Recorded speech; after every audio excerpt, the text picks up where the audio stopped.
नमस्कार मेरे प्यारे दोस्तों, आप लोगों का स्वागत है आप लोग की यूट्यूब चैनल परीक्षा रिवीजन क्लासेस पे।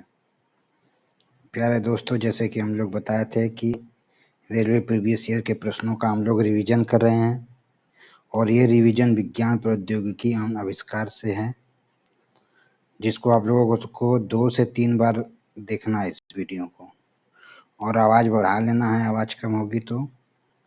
और ईयरफोन लगा के आराम से 2 से 3 बार इस वीडियो को देखो। जो समझ में नहीं आए उसको लिख लो, आप लोग लिख कर देख कर जाओ। ये प्रीवियस ईयर प्रश्न है, 100% पूछे गए हुए प्रश्न है। रेलवे के हर एग्जाम में पूछे हुए प्रश्नों का ये संग्रह है। जैसा कि आप लोग थंबनेल पर पढ़ लिए हैं कि यूट्यूब पर पहली बार परीक्षा से पहले परीक्षा 100% सटीक प्रश्नों का संग्रह है। ये रेलवे के मोस्ट इम्पॉर्टेंट प्रश्न है, ये पूछे जाएंगे और इसका आप लोग रिविजन जरूर 2 से 3 बार करके जाइएगा, वरना बाद में पछताएंगे। हम लोग अच्छे क्वेश्चन को लेकर आए हैं ढूंढ कर, पूछे हुए प्रश्नों को।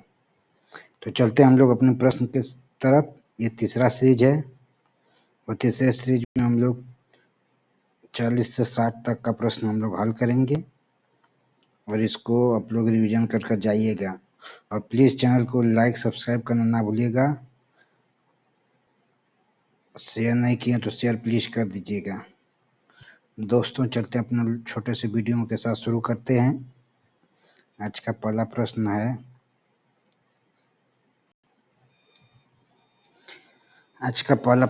कि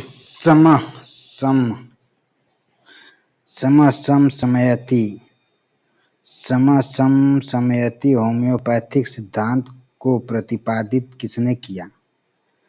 समसमयति होम्योपैथिक सिद्धांत को प्रतिपादित किसने किया? हिप्पोक्रेटस, दूसरा Samuel Hahnemann, Samuel Cockburn, George Vithoulkas. Hippocrates नहीं है, तो इसका ऑप्शन होगा option number B. Samuel Hahnemann ने समसमयति होम्योपैथिक सिद्धांत को प्रतिपादित किया था। अगला प्रश्न है कि निम्न में से कौन सा एंटीवायरस है? निम्न में से कौन सा एंटीवायरस है? कोड रेड, मेलिसा, क्राइप्लोकर,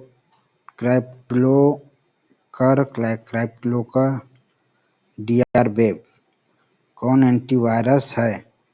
तो एंटीवायरस कौन है? डीआर-वेब। डीआर-वेब एंटीवायरस है, ऑप्शन नंबर डी। कौन एंटीवायरस है? डीआर-वेब। अगला प्रश्न है कि ग्लोबल पोजीशनिंग सिस्टम के संबंध में निम्न में से कौन सा कथन सत्य नहीं है? ग्लोबल पोजीशनिंग सिस्टम के संबंध में निम्न में से कौन सा कथन सत्य नहीं है? तो कौन सा कथन सत्य नहीं है? तो ग्लोबल पोजीशनिंग सिस्टम के संबंध में ये चक्रवातों की भविष्यवाणी नहीं करता है। ये चक्रवातों की भविष्यवाणी नहीं करता, ऑप्शन नंबर बी। ये चक्रवातों की भविष्यवाणी नहीं करता global positioning system, option number B. अगला प्रश्न है कि पहला गैसोलीन चलाने वाली कार इंजन किसके द्वारा विकसित किया गया था? पहला गैसोलीन चलाने वाली कार इंजन किसके द्वारा विकसित किया गया था? तो विकसित किसके? हेनरी फोर्ड के द्वारा, कार्ल बेंज के द्वारा, हू चैल्मर्स के द्वारा, होरेस एल्गिन डॉज के द्वारा। किसके द्वारा विकसित किया गया था? तो option number B, Karl Benz के द्वारा विकसित किया गया था। कार्ल बेंज के द्वारा विकसित किया गया था। अगला प्रश्न है, सापेक्षता का सिद्धांत संबंधित है। सापेक्षता का सिद्धांत किससे संबंधित है? तो सापेक्षता का सिद्धांत अल्बर्ट आइंस्टीन से संबंधित है, option number A. Albert Einstein से सापेक्षता का सिद्धांत संबंधित है। न्यूटन ने गुरुत्वाकर्षण नियम को प्रतिपादित किया था। केल्विन पैमाने को मापने के लिए दिए थे। डब्ल्यू सी रोंटजन ने क्या किया था आप लोग कमेंट में जरूर बताइएगा। अगला प्रश्न, वह भौतिक स्थान जहाँ एक कंप्यूटर जानकारी स्टोर करता है क्या कहलाता है? वह भौतिक स्थान जहाँ एक कंप्यूटर जानकारी स्टोर करता है क्या कहलाता है? तो मॉडेम कहलाता है, modem, hard disk, wifi, pop क्या कहलाता है? तो जहाँ कंप्यूटर अपनी जानकारी स्टोर करता है उसे हार्ड डिस्क कहते हैं। Option number B, hard disk कहते हैं। अगला प्रश्न है कि बारूद में मुख्य रूप से क्या होता है? बारूद में मुख्य रूप से क्या होता है? तो बारूद में calcium sulphate, potassium nitrate, lead sulphide, zinc sulphide, इसमें से क्या होता है बारूद में मुख्य रूप से? बारूद में मुख्य रूप से क्या होता है? पोटेशियम नाइट्रेट, पोटेशियम नाइट्रेट होता है। बारूद में मुख्य रूप से पोटेशियम नाइट्रेट होता है। तो option number C, potassium nitrate होता है बालू में। बारूद में मुख्य रूप से पोटेशियम नाइट्रेट होता है। अगला प्रश्न है कि कंप्यूटर का निम्नलिखित में से कौन सा संग्रहण यंत्र अब प्रचलित हो गया है? कौन सा संग्रहण यंत्र अब प्रचलित हो गया है कंप्यूटर का? Floppy, CD ROM, pen drive, hard disk, इसमें से कौन सा प्रचलित हो गया है? तो फ्लॉपी जो है ये प्रचलित हो गया। फ्लॉपी कंप्यूटर का संग्रहण यंत्र जो प्रचलित हो गया है, अप्रचलित हो गया, सॉरी दोस्तों, ये अप्रचलित है। प्रचलित तो CD ROM, hard disk, pen drive ये सब प्रचलित है। फ्लॉपी जो है अप्रचलित हो गया है, पहले इसका यूज करते थे फ्लॉपी का। अगला प्रश्न है कि अंतरिक्ष में भेजा जाने वाला पहला उपग्रह कौन था? तो अंतरिक्ष में भेजा जाने वाला पहला उपग्रह कौन सा था? स्पुतनिक 1, वेंगॉर्ड 1A, एक्सप्लोरर 1, रोहिणी, इसमें से कौन था? तो स्पुतनिक 1, स्पुतनिक 1 अंतरिक्ष में भेजा जाने वाला पहला उपग्रह था। अंतरिक्ष में भेजा जाने वाला पहला उपग्रह स्पुतनिक 1 था। पूछा हुआ प्रश्न आरआरबी जेई 2019 में, आरआरबी जेई 2019 सब पूछे हुए प्रश्न है मेरे दोस्तों। तो प्लीज लाइक कर दीजिएगा, अभी कर दीजिए प्लीज। शेयर और सब्सक्राइब करना ना भूलिएगा, सब्सक्राइब नहीं किया तो सब्सक्राइब करके बेल आइकन को दबा दीजिएगा प्यारे दोस्तों। अगला प्रश्न हम लोग चलते हैं कि एक स्पेस दिया है कि एक सिम्युलेटेड वातावरण के भीतर होने वाला एक इंटरैक्टिव कंप्यूटर जनित अनुभव है। इंटरैक्टिव कंप्यूटर जनित अनुभव क्या है इसमें से? तो आभासी यथार्थ जो है, ये जो आभासी यथार्थ ऑप्शन नंबर डी है, यही एक सिम्युलेटेड वातावरण के भीतर होने वाला एक इंटरैक्टिव कंप्यूटर जनित अनुभव है। आभासी यथार्थ, आभासी यथार्थ है, ध्यान दीजिएगा, आभासी यथार्थ। अगला प्रश्न है, जहाजों का निर्माण और आवागमन किस पर आधारित है? जहाजों का निर्माण और आवागमन किस पर आधारित है? तो जहाजों का निर्माण आर्किमिडीज सिद्धांत पर आधारित है, आवागमन भी, ऑप्शन नंबर ए, आर्किमिडीज सिद्धांत पर जहाजों का निर्माण और आवागमन आधारित है।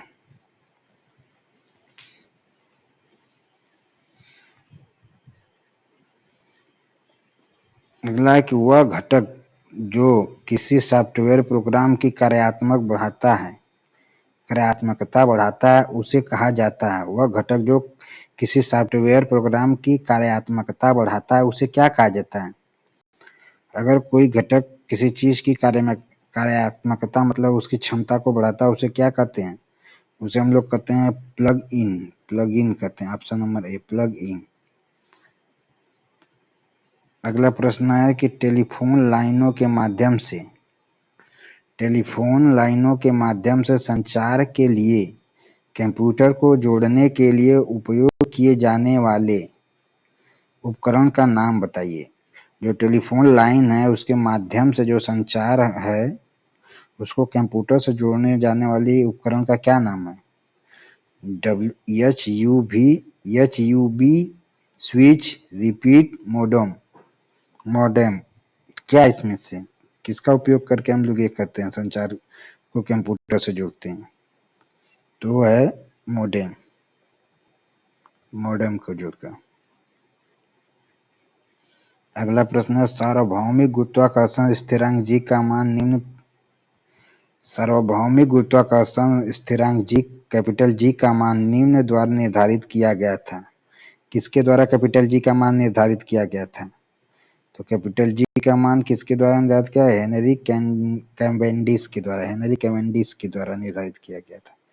हेनरी कैवेंडिश के द्वारा निर्धारित किया गया था कैपिटल जी का मान। ये मोस्ट इंपॉर्टेंट प्रश्न है, आईएमपी। इसको आप लोग ध्यान दीजिएगा, हेनरी कैवेंडिश, सब लोग न्यूटन लगा देंगे। अगला प्रश्न है कि भारतीय अंतरिक्ष कार्यक्रम का जनक किसे गया? मतलब भारतीय अंतरिक्ष कार्यक्रम का जनक किसे कहा गया है? तो भारतीय अंतरिक्ष कार्यक्रम का जनक डॉक्टर विक्रम ए साराभाई को कहा गया है। डॉक्टर विक्रम ए साराभाई को कहा गया है। Option number B, doctor Vikram A Sarabhai. Satish Dhawan अंतरिक्ष केंद्र है। एपीजे अब्दुल कलाम हमारे राष्ट्रपति थे और मिसाइल मैन के नाम से भी भारत में प्रसिद्ध है। अगला डीआरडीओ द्वारा विकसित आकाश है। डीआरडीओ द्वारा विकसित आकाश जो है वो क्या है? सतह से हवा में मार करने वाली मिसाइल तंत्र है, या सतह से सतह पर मार करने वाली मिसाइल तंत्र है, या हवा से सतह पर मार करने वाली मिसाइल तंत्र है, या कोई मिसाइल तंत्र ही नहीं है। तो डीआरडीओ द्वारा विकसित आकाश क्या है? डीआरडीओ द्वारा विकसित आकाश सतह से हवा में मार करने वाली मिसाइल तंत्र है। ऑप्शन नंबर ए, सतह से हवा में मार करने वाली मिसाइल तंत्र है।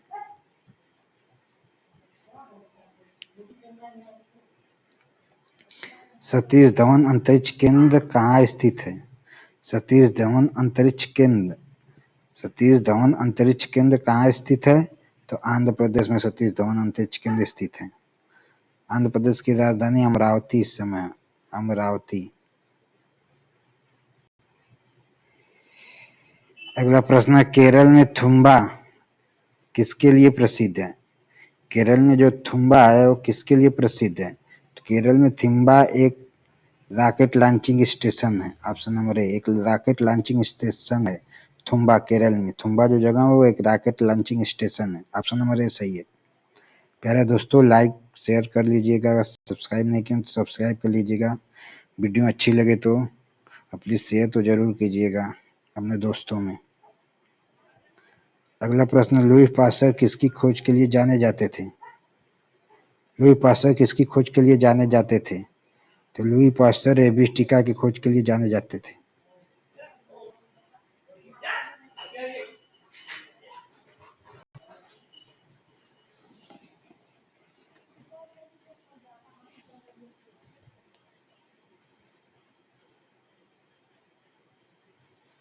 लुई पास्चर रेबीज टीका के लिए जाने जाते थे।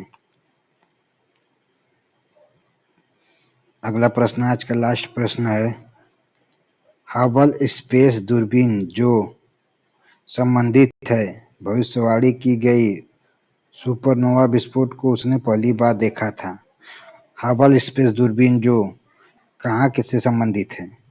तो ये अमेरिका से संबंधित है। हबल स्पेस दूरबीन जो अमेरिका से संबंधित है, इसने भविष्यवाणी की, इसके द्वारा ही भविष्यवाणी की गई थी सुपरनोवा विस्फोट को उसने पहली बार देखा था। हबल स्पेस दूरबीन अमेरिका के द्वारा संबंधित, अमेरिका से संबंधित है। इसने सुपरनोवा विस्फोट को सबसे पहली बार देखा था। तो प्यारे दोस्तों, ये हमारा आज का लास्ट प्रश्न था। जो आप लोगों को अच्छा लगा होगा, इसको 1 से 2 बार स्लो मोशन में कर देख लीजिएगा, आवाज़ बढ़ाकर। अच्छा वीडियो है, अच्छा क्वेश्चन है सब।